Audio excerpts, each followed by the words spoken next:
This is 365 Sports, powered by Sikkim365.com. Welcome to the Triple Option. Here's your host, Paul Catalina.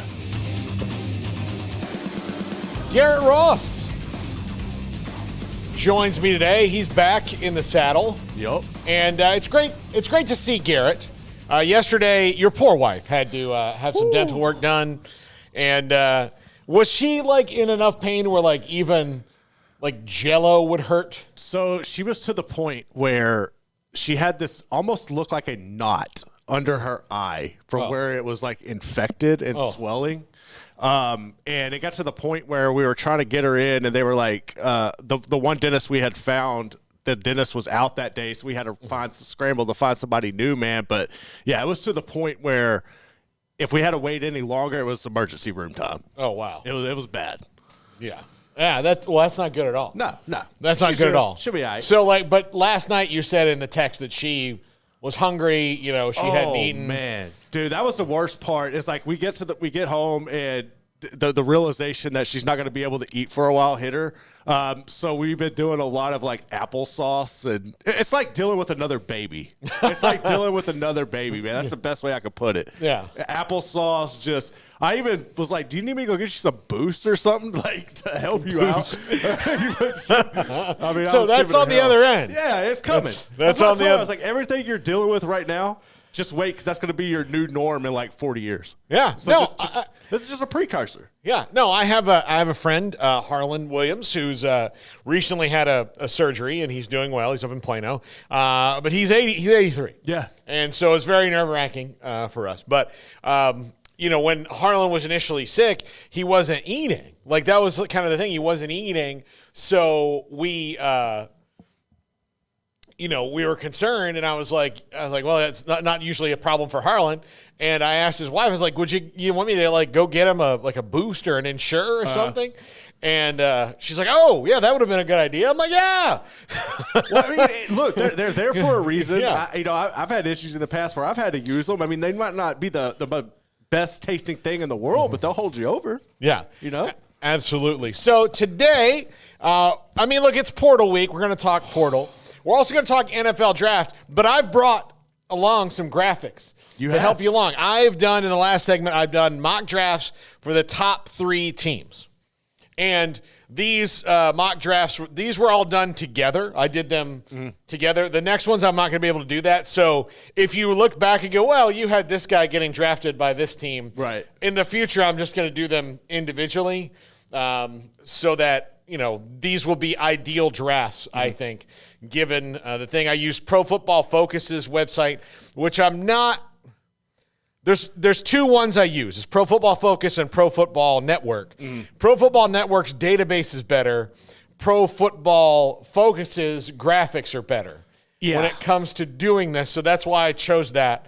Pro Football Focus is really snotty about. It's a hit or miss. I feel a lot. It's very hit or miss. But they're really like, if you look at their rankings on anything, when it's college or pro, anything compared to everybody else, and this is probably because it's run by Chris Collins. Yeah. They're like, oh no, this guy, everybody else, for example, everyone else thinks Jalen Ford from Texas is really good. He's a dog. Yeah. Yeah. Pro Football Focus thinks he's a 7th-round pick. Pro Football Focus is like the Pac-12. It's like dealing with the Pac-12 minds, man. Yeah. And so, I understand, for example, I understand having Jonathan Brooks rated ahead of guys like Trey Benson and Braylon Allen, but 25 to 40 spots ahead of them? No, that's not right. No. Especially not coming off an injury. Yeah, exactly. That made no sense. I don't know. Maybe the Cowboys doctor is also Chris Collinsworth's doctor. And look, I'm not trying to besmirch the good reputation. He's a fantastic surgeon.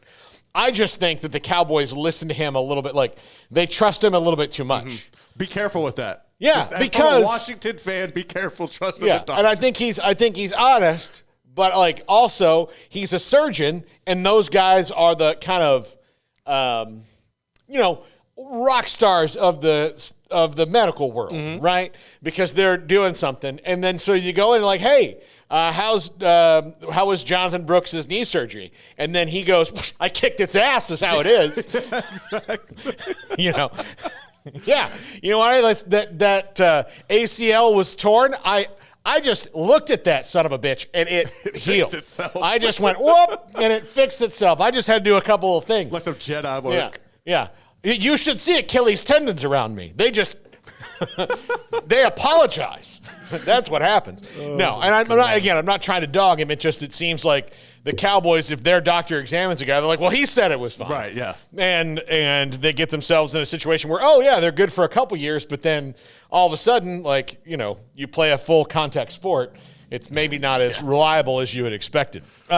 So let's get into some portal news right now, Garrett. Okay. And I want to start with college basketball portal news before we get to college football portal news, because there's a pretty big commitment that happened today. Okay. And that's A.J. Storr of Wisconsin, maybe the number one overall player in the portal. Good.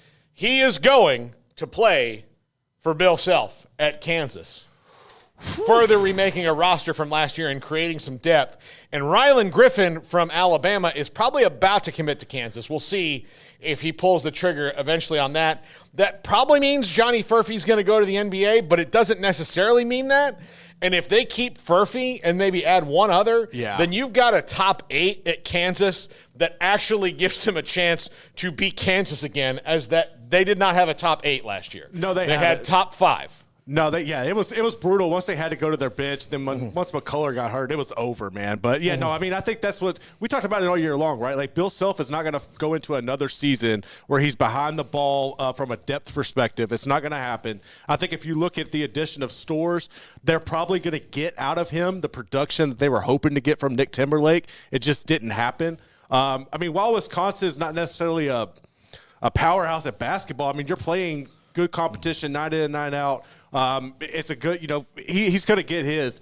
But Furphy, man, that's one of those situations where he definitely needs to come back. Like another year would set him up to have a great career in the NBA. But if you throw the money at him, I don't know what his value. Did he put his name into the draft? He is. Here's the other thing that is with Furphy. He's an international player. Yeah. So NIL is a problem because they've got to fix that, man. Yeah. Well, there's Edie, that's. Yeah, there was a bill that was introduced.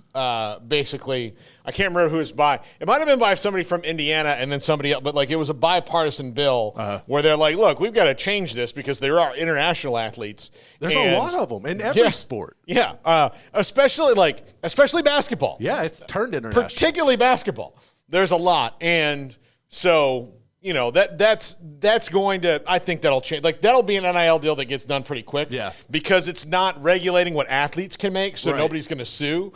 It's just allowing more athletes to make money, so it'll just get done, and the people who, the boosters who don't donate to these politicians will be able to say, yeah, look, we got to keep this kid from Croatia. Look how awesome we are. Now, he didn't go to the NBA. Another bad news for Wisconsin, Chucky Hepburn, their point guard, also now has entered the portal. I think they're pretty broken up by that because to lose both their guards, Hepburn and Storr, that were the driving force on that team last year. So we'll see where Chucky Hepburn, point guard, winds up. 9.2 points per game last season, but he's a true point guard. He's an absolute true point guard who can move things around. But for Kansas to get A.J. Storr on the backs of getting Zeke Mayo already, and who's the other transfer they got? They have another one that they got as well, in addition to Zeke Mayo. So their starting 5 next year probably looks like this right now. With DeJuan, Zeke Mayo, if they do get Rylan Griffin, A.J. Storr, and Hunter Dickinson, with K.J. Adams off the bench, and potentially Furphy off the bench, and their other transfer off the they're in it a lot. They are this is going to be different, and it is. The college football world got a break with Alabama struggling on offense a little bit last year, and that Nick Saban just straight up and down retired. So now they had to live like the other half lives. But Kansas struggling like they did this year, especially losing a couple games at home that they normally wouldn't have lost.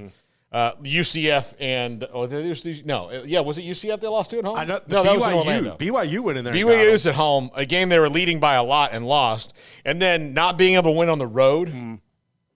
Yeah, you can't you can't expect them to just sit there and go, oh, well, this requires more research to figure out how we went wrong. So with Arizona coming in, look, the Big 12's on notice now. Yeah, I mean, with Arizona coming in, that's another blue blood in there in the room where you gotta bring your A game night in and night out, especially if you're Kansas. Yeah, and then not only that, but Baylor's going to reload. You look at what Houston's doing right now. They have their whole damn roster coming back except Shed, and they're going to address that in the portal. So, yeah, I mean, it's setting up to be nice, but I think the lesson learned last year from Bill Self is something that everybody in college basketball should be aware of because the Jayhawks are coming.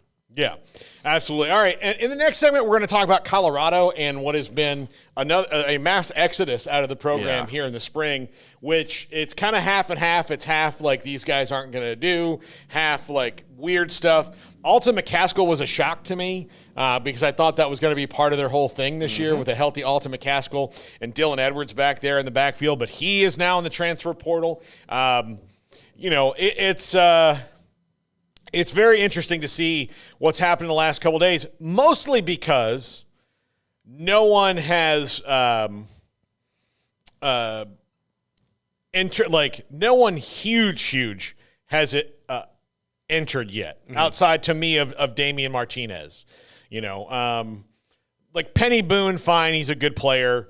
But there's nobody that's earth-shattering. There's people like the one I think of that comes to mind that I caught. There was a couple that caught my attention yesterday, and mostly this is I think where we're at right now at the portal is it's off of names from recruiting who haven't had opportunity. Jamon Tapp, I think, leaving Texas is one of those that you look at that. He was highly touted coming out of high school. He's got the name recognition. He's shown flashes, but he just hasn't been able to put it together consistently.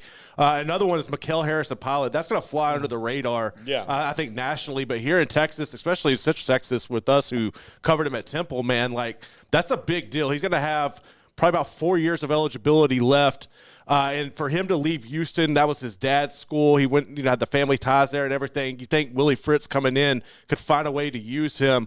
I'm interested to see where he goes. But right now, man, you're right. There haven't been Damian Martinez is the big splash, and the big lineman from Kent State. I'm drawing a blank on his name. CJ West. Yeah, CJ West. Not to mention, look, Dominic Williams from TCU yesterday. Right. Yeah. But those are the ones to me that kind of stand out. Everybody else is in that realm of a highly ranked player who hasn't hit yet. Yeah. And there's interesting things, but this is not there was near apocalyptic visions of what the portal was going to be, and it's not that.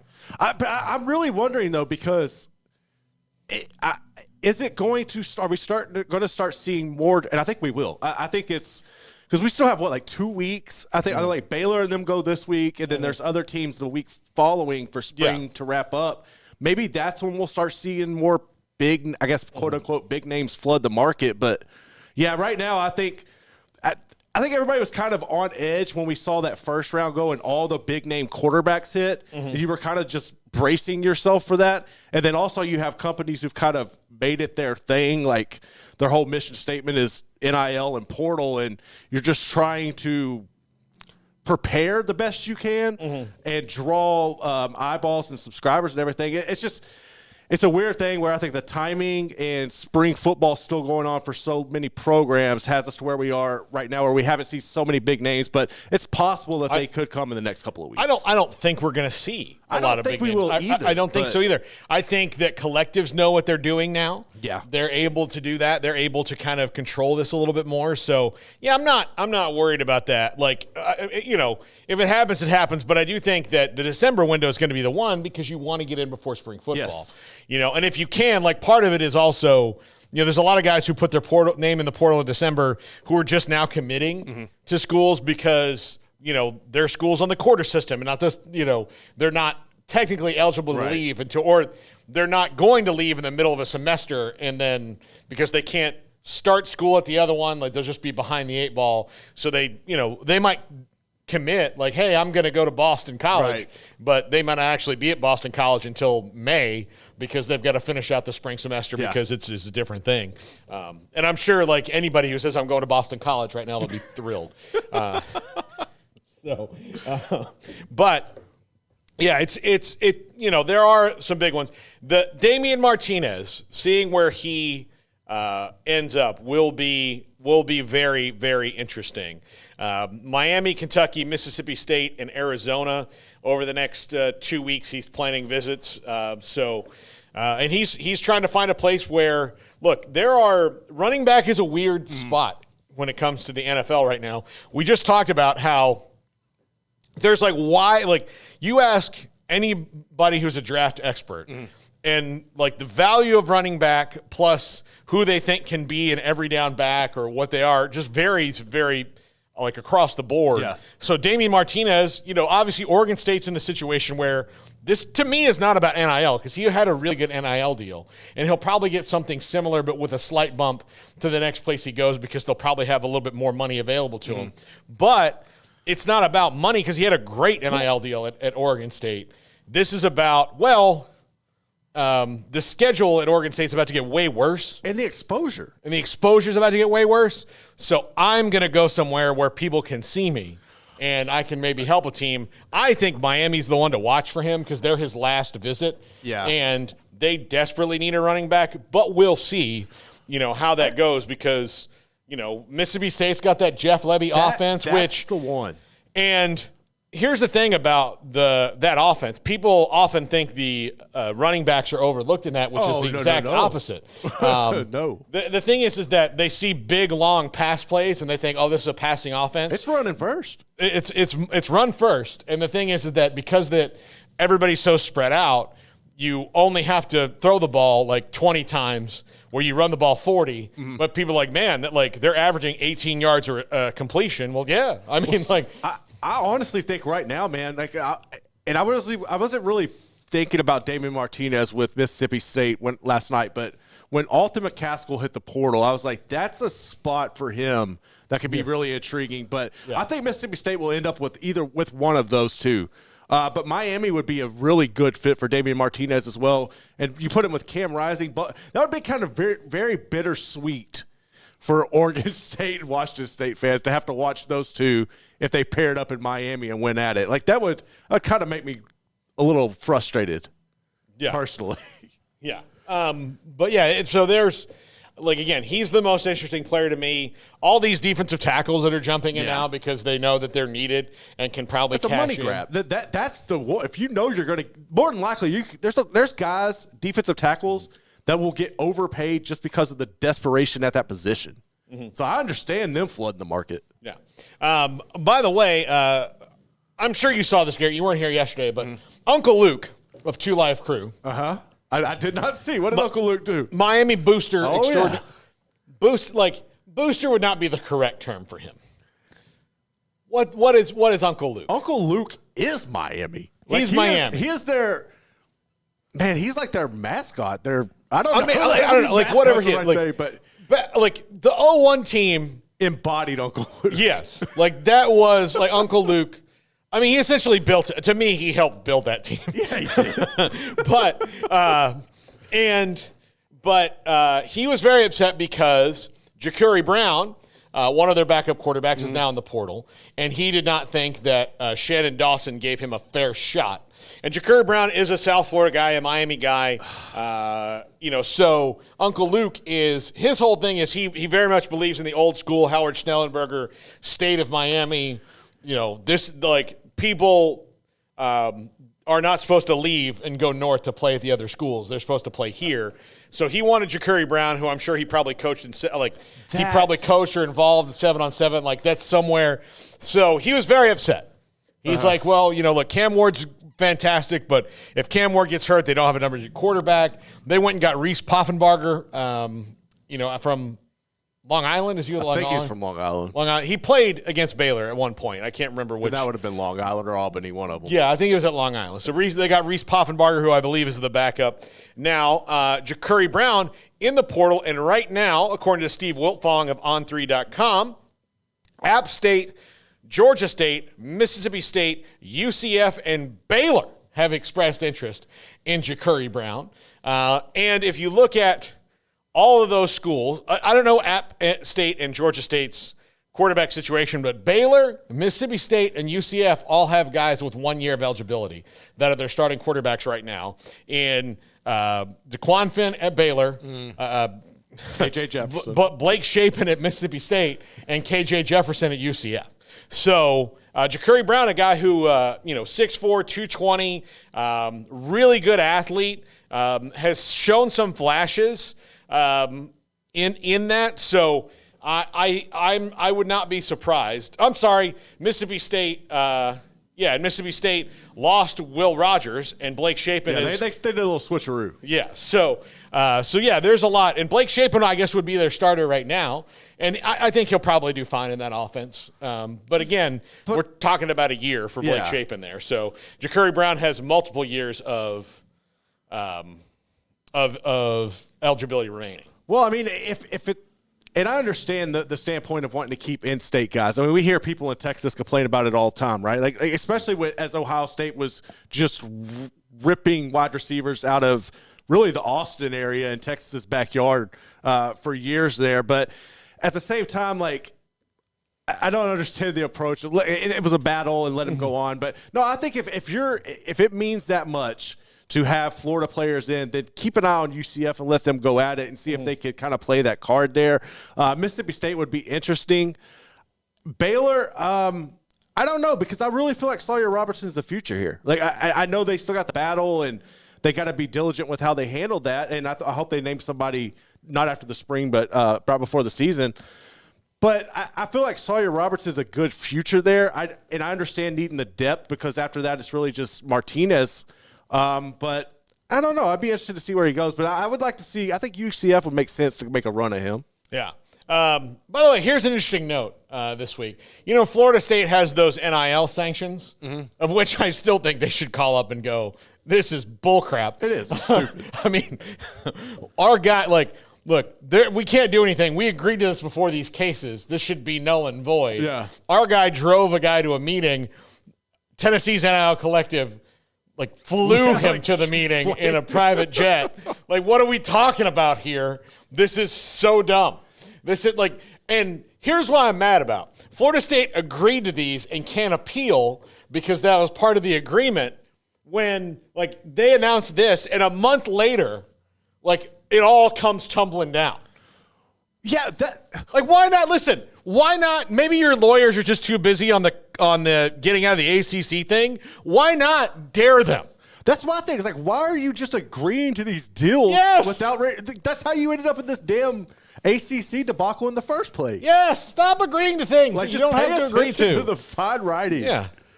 This is nuts. It's nuts. So one of the players that they're interested in is Texas A&M safety Jacoby Matthews. So Florida State has a week. They can't contact anybody this week, which is the first week the portal's open. So they've got to lay and wait and hope that nobody that they, which is why maybe you haven't seen their name out as much because they're not allowed to call people just yet. Penn State wide receiver Keandre Lambert-Smith visiting Auburn on Thursday to Saturday, and then he's going to visit A&M from Saturday to Monday. Colorado and USC have also entered the mix on him. And let's see, Penny Boone has had contact with Ole Miss, Washington, Tennessee, Miami, Oklahoma State, UCLA, Nebraska, North Carolina, Colorado, Georgia Tech, Wisconsin, Western Kentucky, Virginia Tech, Utah, Michigan State, Oregon State, Arizona, and USF. But he wants to play in the SEC. He's apparently. going to Ole Miss.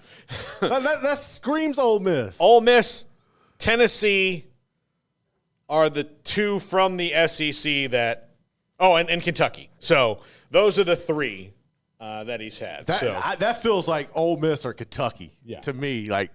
Definitely – probably Ole Miss, honestly. Yeah. An interesting name is Ohio State running back Dallin Hayden.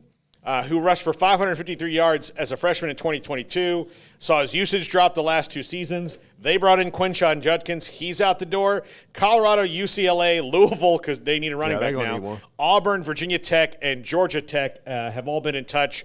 Has also talked to A&M and Oklahoma State. Both of those, though, with Reuben Owens at A&M and their other running backs. That's a deep room. And then, of course, Ollie Gordon at Oklahoma State.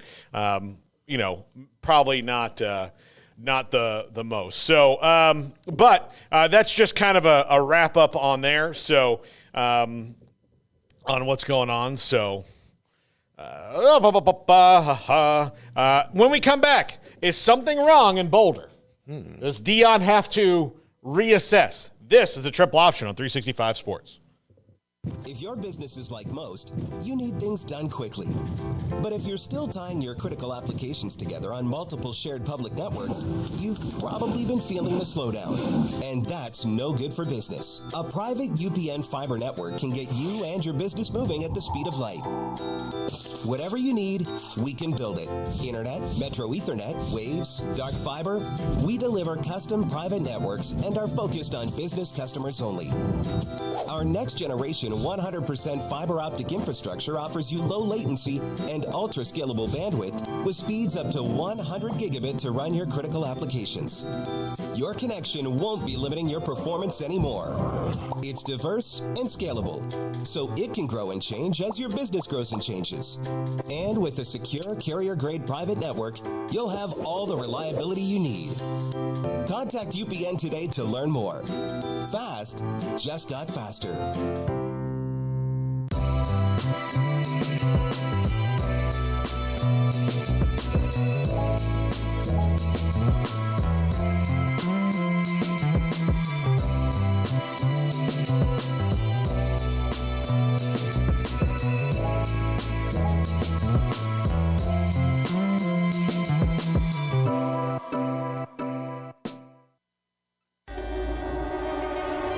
This is 365 Sports, powered by Sikkim365.com. Welcome to the Triple Option. Here's your host, Paul Catalina. Welcome back alongside Garrett Ross, G Money. By the way, listen, look at Garrett. So I want our potential brand sponsors to look at Garrett and see that, look, okay, today he is, and you may not have realized this about Garrett, but every day he wears a different combination of colors and like his hat collection's got to be is it's ridiculous. up there, man. It's up there. And look, I bet you if it was not such an expensive hobby, you would be a ridiculous sneaker geek too. You know, you wear slides a lot, but I wear slides. My thing on that is if you get a good white gray pair of shoes that goes with everything. Be cost efficient. Then you can switch it up and go with the hats and stuff. Okay, that's there my we go. philosophy. Well, I mean, look, that's spoken like a true country boy right there. Yeah, who's figured do out what you gotta do, man. Where you can have a cost efficient loopholes hobby. You know, a lot of hobbies are not. Yeah, that's their hobbies, but Legos. There we go. That's expensive. It can get there. It's expensive. I don't know. It can get there. I'm 44. Listen. No. I'm not 44 yet. I am 43 and holding on for 10 and a half more hours. So $900 a set. Are you kidding me? For Lego? Hell no. Dear Millennium God. Falcon? No. Dear God. No. Dear God. That reminds me of our taxi driver or our Uber driver with the Indiana Jones and all that. We had an Uber driver in Vegas. And really only in Vegas did you get an Uber driver like this. But he was dressed up like Indiana Jones. And his thing is he does Uber. And then he also works for a charitable organization that goes around to children's hospitals. Mm-hmm. And, he's kind of I would call him a cosplayer, right? He's definitely cosplayer. Yeah, so he's a cosplayer. He wears a costume. He had Indiana Jones. Ghostbusters was one of them. And there was a superhero. Oh, my gosh, what was it? Superhero. He might have done Harry Potter stuff as well. But he had 3 or 4 that he rotated through. Right. And I was like, oh, man. And so, Garrett, you know me, I'm a passionate Indiana Jones fan. I love Indiana Jones. So we were talking, and he's like, yeah, well, this whole get up here was this. My whip cost $1,000. And I'm like, man, go to San Antonio. Go down to El Mercado and you get one for $15. You know? Like, come on. But, yeah, you're like $1,000 whip. And I was like, and then I got out. I'm like, look, hey, are you like, here's the thing. You don't actually have to, at the Children's Hospital, like throw it on top of something and swing over a crevasse. Like you can like just wear it, right? You know? And I doubt the kids in the hospital are going to be all that like, well, that was a cheap whip. That was, yeah, exactly. Did you see that? So disgusting. You know, I appreciate the effort, but please, sir. Yes. My life's not bad enough without you coming in here with shoddy gear. But no, he was very committed to it. Very nice guy. He was. If I could have given him 10 stars, I would have given him 10 stars. He was great. But, yeah, he has an expensive hobby. He took it serious. Yeah. His car was very clean, but it had a bunch of stuff in it. Like, he had magazines, and he had a whole Indy set up on the dash. Indy set up on the dashboard. It was a very unique Uber. Yes. Very, very unique Uber. He's getting, like, if he gets less than 5 stars at any point, that person's a jerk. They are, because he had little snack baskets in the back. Snack baskets. Yeah, it was great. It was great. And we took a crap load of Ubers. We did. We only had one, I think, bad one the whole time we were in Vegas, where I was like, this guy's not very good. I did enjoy, we had a guy whose GPS was in Chinese. Yes, that was cool. And, yeah, it was cool, but you hear it say it in Chinese, but then like if it got to something that was there's no Chinese translation for, it would just say Chinese, you know, Frank Sinatra Boulevard. It just would shout it out random. there. It's like I had Tourette's. Yeah, exactly. It was just so weird. Absolutely. So a couple things on Deion Sanders. One, I want to do, he did an interview yesterday where somebody asked him about, did you really say that you only want Shadur and Travis Hunter to go to 6 teams? He's like, no. Why would I say that? He's like, I know all of these owners and GMs, and they're all friends. Like, I know way more than 6. Mm-hmm. You know, it's like I think about 17 of them I do consider friends. Right. You know, they're actual. I played in the league for all this time. I played. You know, I was at NFL Network and CBS. Like I'm not gonna say that. Like, what good? Like, that would be dumb of me to do. And he's like, and if I was gonna do that, he goes, I would just come out and tell you the team. You know, like, this is the team. And he's like, I'm not. That's not what I'm doing. He's like.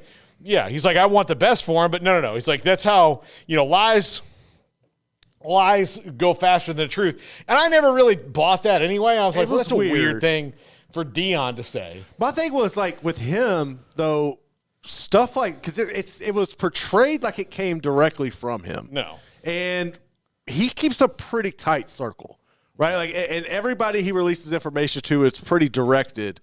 So I thought that was kind of weird.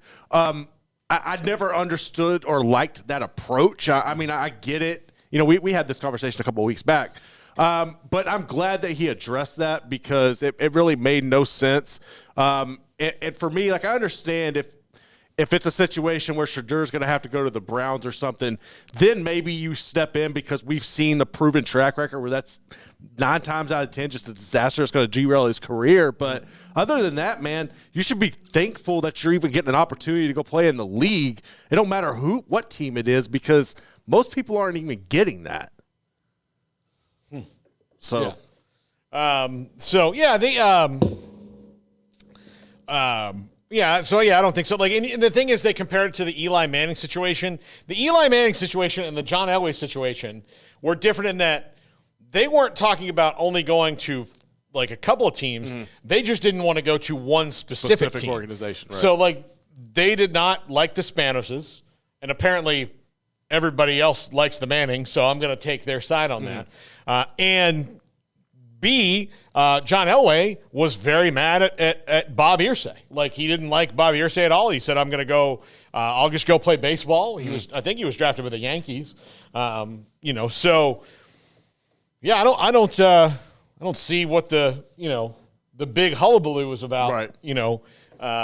On that, but or comparing it to it. It's just not something that's going to happen all that often. But to Deion Sanders in the transfer portal now, let me go to the team list here, Garrett, and let's count up how many they have lost in the 2 days since it's been open.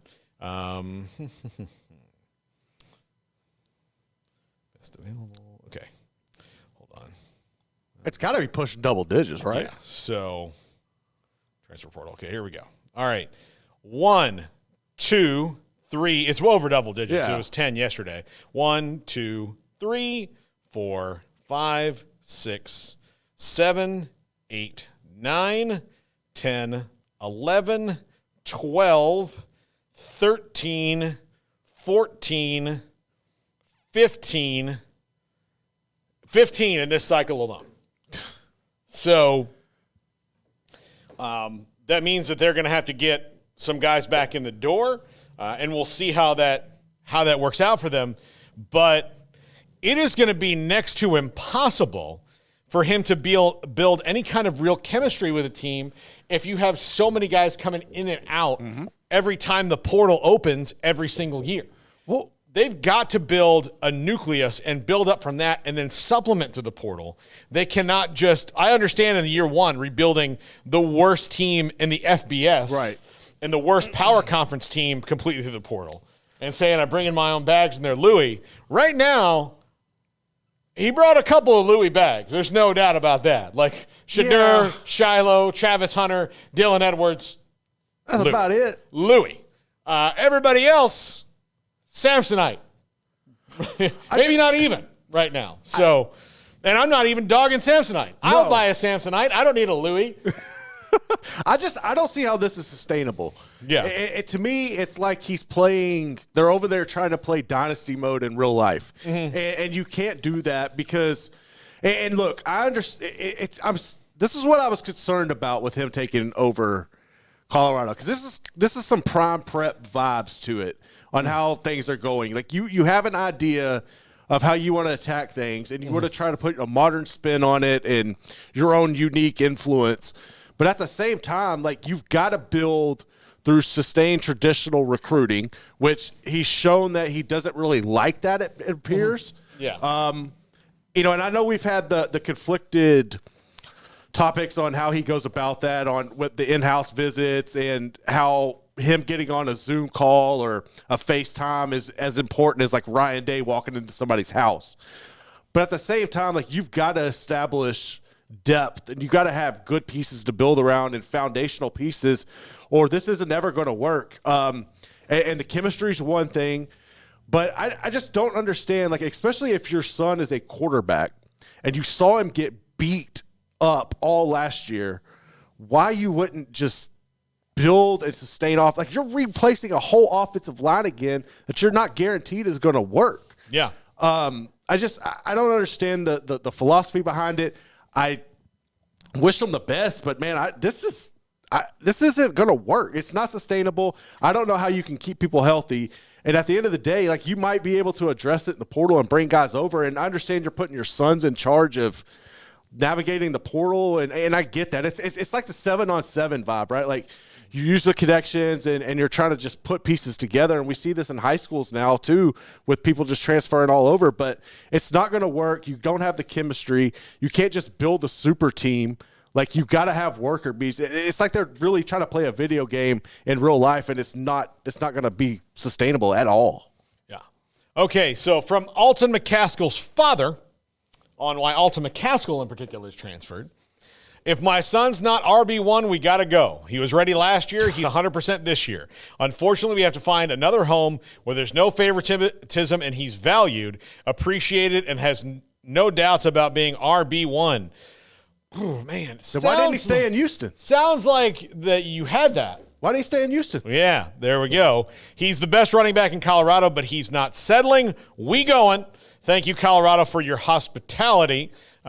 So see that's that comment right there, and I will gladly be wrong. Look, I'll defend Deion on this one. Like, I know that. Listening to that makes me wonder, because you remember when Alton McCaskill hit the portal? Yeah, like he waited. It was after practice. Like it was you. Yeah. We were talking to Dana, and it felt very uncomfortable. And yeah, like that feels like somebody's parent overstepping their boundaries. Yeah, that's it. That's the helicopter parent. Yeah, right there. I'm not cool with that. Like that's a problem. Here's my thing. I don't have any children. I don't know if I ever will. But when it comes to this, the only role I have is like they want to do what they want to do, and I'm here to help them make a good decision. It's their happiness, not yours. Yeah, again, like so, if he genuinely isn't happy not starting, but he's got what, 2 years left now at this point? I think he's got 2 years left. Yeah, 2 years left, maybe 3. I don't know. This is the last year of COVID years. He's technically a redshirt sophomore. All that. So, yeah, I don't know. Like, but but what Deion is experiencing right now is a mix of all these things at the same time, because he's built this team almost entirely out of the portal. Yeah. And look, you have to find a way to build up high school recruits that stay with your program for a while, and knowing that is dicier than you can possibly imagine now. But you got to build it up with the worker bees, the army ants. Mm-hmm. So you've got to do it that way. And right now, you said like dynasty mode in real life. It's ridiculous. That's not plausible. The reason that Ole Miss and Florida State have been very successful in the portal is that the portal, they get guys with multiple years of eligibility left and then build up. And they recruit the hell out of high school kids. Yeah, and they also recruit the hell out of high school. So, they're going and they're using the difference between Mike Norvell, Lane Kiffin, and Deion Sanders is that those two guys are using every tool at their disposal. Yep. And Deion's only using 1 1/3. Yeah. And that is a problem. And I think Deion's going to do well eventually, but he's got to figure this out. But see, I don't think he will. To me, I honestly think this is I'm going to ride this out. I'm going to coach my kids in college, and then once they're out, I'm chunking the deuce, because you're not building a program. This is not building a program for a sustainable future. You're just playing games that's all this is. It's a game on a different level until his kids graduate, and then he's going to go off. I don't know if he'll coach again or not. He might just retire and go into high school stuff and live in Canton on his farm. But he's not building for the future there. There's not no Deion's going to be here for the long haul in Boulder. I'm sorry. That's just where I'm reading with the tea leaves, personally. Yeah, absolutely. All right, when we come back, mock drafts for the Bears, which will not take us long. They only have 4 picks. The Commanders and the Patriots, done by me. I fix the teams. My man. I'm the general manager of all 32. For the next week, I'm going to fix them all, Garrett. I'm going to fix them all. Fix my Washington Commanders, please. I'm going to do it. It's my mission to make all 32 teams Super Bowl ready. That's what I want in life. Mm-hmm. That way, look, I can prove that I'm smarter than these jamokes that say they are NFL GMs, which is not true at all. But I'll fix these 3 teams first, and then we'll see how it goes. This is the Triple Option on 365 Sports. If your business is like most, you need things done quickly. But if you're still tying your critical applications together on multiple shared public networks, you've probably been feeling the slowdown. And that's no good for business. A private UPN fiber network can get you and your business moving at the speed of light. Whatever you need, we can build it.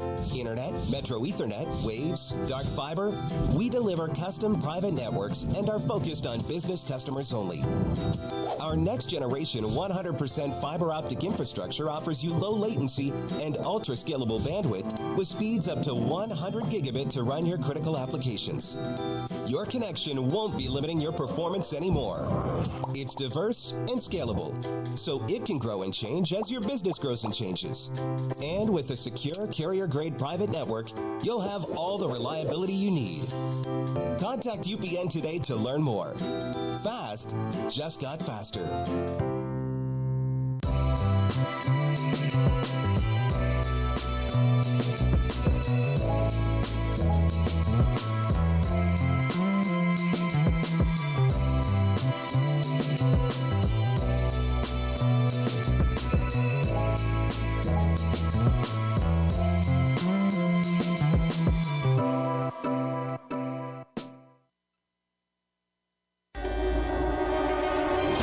This is 365 Sports, powered by Sikkim365.com. Welcome to the Triple Option. Here's your host, Paul Catalina.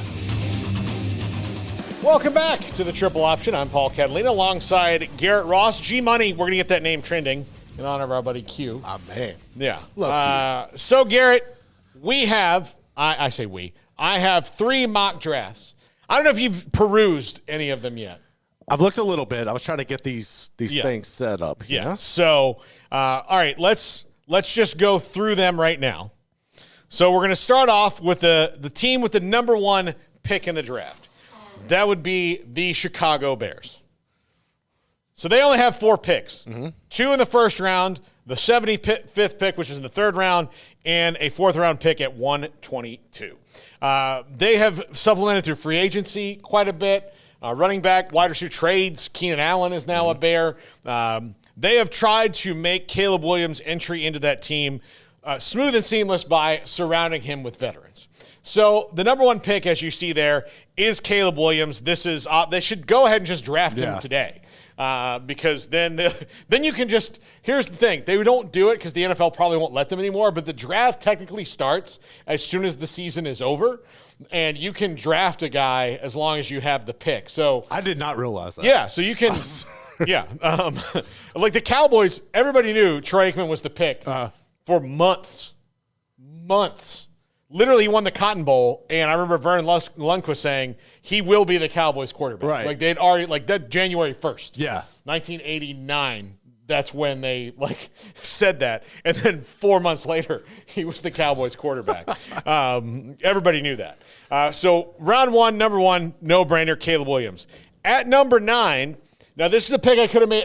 I can see them trading and getting some picks for because again, yeah, we'll see. But an opportunity to get a guy like Rome Odunze here, I think you got to take it. And then you have, Rome Odunze learning from Keenan Allen, and also they have DJ Moore there.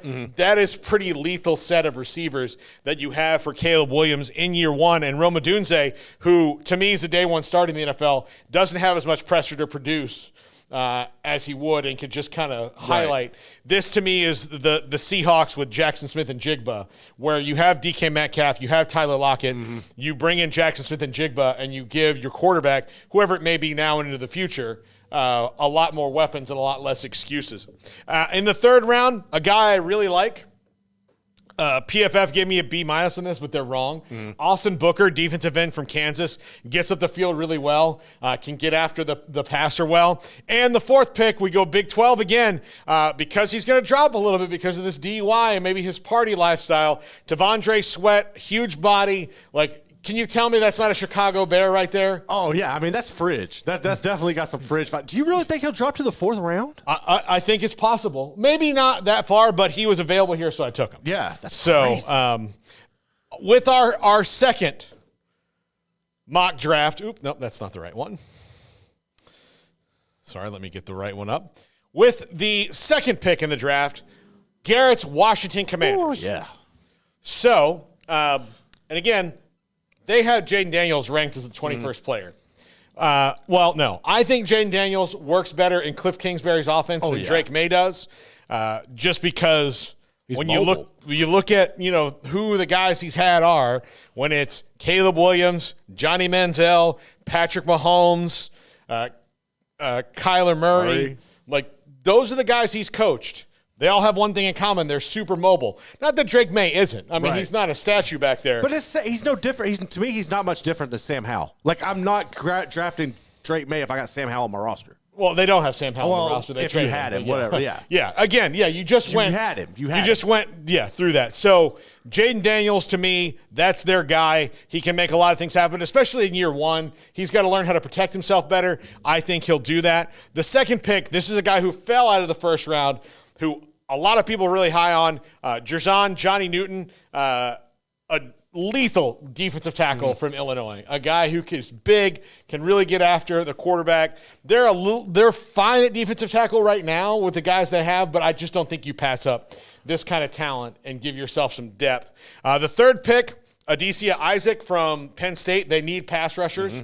And I wouldn't be surprised to see them take 2 in this draft. They need to. Yeah, because, again, Chase Young gone.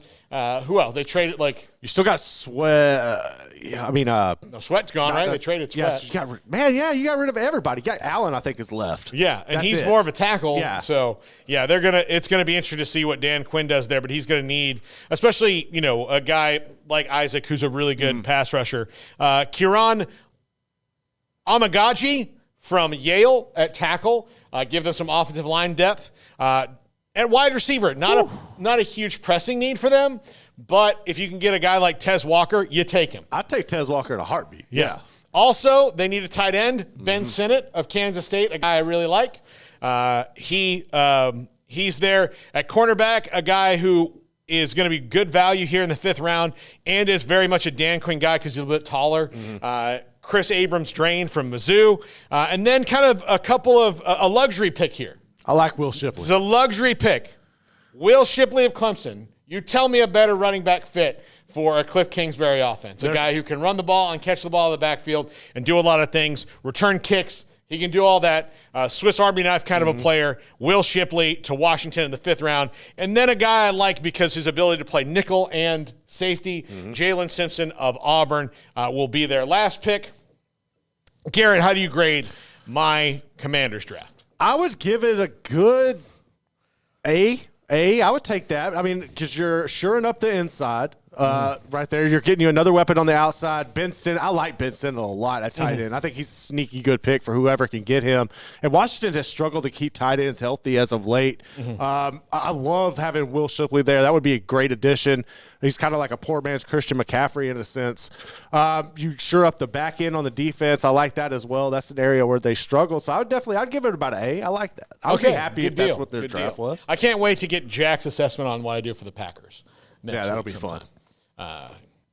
He's probably going to say, well, why do I need you when whatever GM we can have can do 12 lines of cocaine and just go, this guy, the quarterback, we got him. We got it. Doesn't matter. Send in the dancing girls. Let's celebrate. Packers, lucky bastards. Anyway. So, all right. For the Patriots who are drafting number 3, here's, I should have given you like an alarm to sound. And this is the first trade alert. Okay. Now, yes, they need a quarterback. And yes, Drake May is available. But the Patriots need a great many things in their first year without Bill Belichick. And, they need to kind of grab the roster and shake a little bit. Yeah. So I added some picks for them they're the team that the Vikings will trade, and I had 11, 23, and a 4th-round pick at 129 for them to come up and get it. So that's the deal the Vikings make. They move up, and they probably draft Drake May or J.J. McCarthy, which of those two that they like better. And then the 4th pick is probably going to be then up for grabs by someone else too, which I think – if I'll follow that, I will say the Giants will make that 4th pick. Right. And they'll draft J.J. McCarthy or Drake May. But I did get a quarterback in this draft. But I started on the offensive line. Talisi Fuaga from Oregon State, who is an absolute monster at tackle to protect what will probably be the front side of this quarterback and not the blind side because of the quarterback I took. At 23, A.D. Mitchell of Texas. Adds another weapon to that receiving core. Would that be their best wide receiver draft pick maybe ever? I mean, it'd be the best one for a long time. Yeah. So, because it's been, Tom Brady making people out of stars. Like, I guess maybe their best ever would be, obviously Julian Edelman. Yeah, well, yeah. But like, as far as like star-wise, A.D. Mitchell does some things that they don't have guys that can do. And then 34th pick in the 2nd round, the 2nd pick of the 2nd round, Michael Penix Jr., that's your quarterback of the future. He'll be there with Jacoby Brissett and Bailey Zappi. And is it Jacoby Brissett? Who did they sign? Maybe they did. Like, they've got him. So they've got a veteran, they've got him, and they'll have Bailey Zappi. A guy who's moving up the charts, Marshawn Nealon, defensive end from Western Michigan. They need pass rush help. And again, they need help with everything. So I'm not like specifically calling things out that they need. I'm picking the best player available. Cade Stover, tight end from Ohio State. That. Not a huge need, but someone who fits what they like to do in New England. They're not going to change all that much from what they've been because Gerard Mayo is the head coach. At running back, look, they have Ramondre Stevenson, who's good. They've had some guys running through there. Audric Estime is kind of a great short yardage guy for them to have, especially with a young quarterback in there. I like Audric Estime in the 4th round. With that pick I picked up from the Vikings. Then another wide receiver, Luke McCaffrey. Ooh, I like that. Yeah, who is the kind, like, he's very much like his dad in worker, like, just go get that first down. Work. Like 3rd and 5, like, he'll get to 12 yards, good in the red zone, blocks, like all those things. I would love to have Luke McCaffrey on my roster. Last 3 picks, linebacker Steel Chambers of Ohio State, played in that really great defense last year. Javion Cohen, another offensive lineman out of Miami, and a dark horse out of Northern Iowa, a guy who did really well in the All-Star games, Christian Boyd of Northern Iowa. Jim Nagy from the Senior Bowl loves this guy. Okay, I'll trust and so, a Northern Iowa defensive tackle that's a little Patriots-y. Yeah, that is. There. So that's their draft there. What do you think about that one? I like it. I mean, I think I like going the best available with this. I like I really love if you could get a guy like Penix in there. I think that would be good for them to build around. You really wouldn't have to worry about the elements with him. He's played in Indiana. He's played in the Pacific Northwest, so that's good there. A.D. Mitchell would be a great. I would love to see him there. I love how you've got Stover and McCaffrey. I think both of them would be interesting fits in that offense.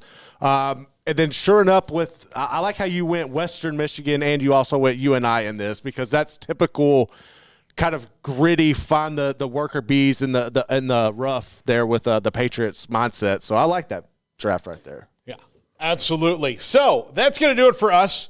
Coming up on the show today, Garrett, we've got Max Olson early on in the show at 3:25. Chris Hummer of 24/7 Sports. Amanda Kristovich of Front Office Sports.